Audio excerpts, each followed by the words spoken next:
right when the pandemic hit, I was finishing a few projects. And luckily I have a workstation from home. Then there was nothing. The first project I did back, and I'd love to hear what was like the first big thing you did. The first thing I did back was these Father's Day ads for Old Spice. And it was Zoom calls from basketball players talking to either their mentors or their fathers or their coaches for Father's Day. It was like a series of 4 or 5 of those with different players. Very cool. Did you get sucked into Zoom productions? I mean, I've had one in 2 weeks. I feel like it's just become human nature.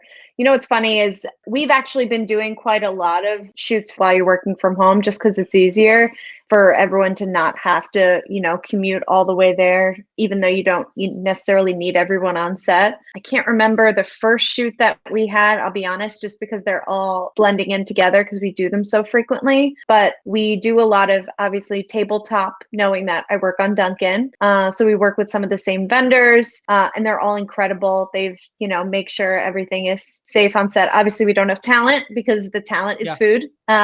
So we're lucky enough there. But separately, you know, I don't know if you've seen any Dunkin' live action spots, but we did have a fair share of live action spots, obviously, before the pandemic. So you're not seeing a lot more, you know, live action spots out there, because if you do shoot with a person, you're more susceptible to getting them exposed to COVID, and you have to sign a few forms. I don't know if you've dealt with that or seen that in your experience. We used to do a lot of data management work on set. So yeah, you know, you have to get the rapid test and all those things. I would say our industry moved as quickly as it could. But yeah, so in the beginning, I mean, I was literally teaching my clients how to use screen capture software. We had different people on different IP addresses screen capturing, because if one person's internet went down, we had redundancy in this whole system, and we only had the athletes for a short amount of time. I learned a lot about that experience, especially because I was editing it on a plastic table in my parents' den, and they were trying to watch the news and would yell and fight and whatever normal people do. And I'm like, guys, I'm gonna get on the phone with Old Spice in a second. Can you not, you know, please? I think everybody was going through things like that. I mean, I don't have pets, so I didn't have to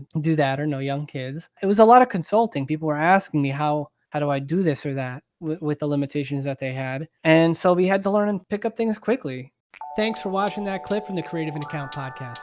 If this brought you any value, please consider giving us a like, subscribing, and hitting that notification bell so you don't miss out on the next one.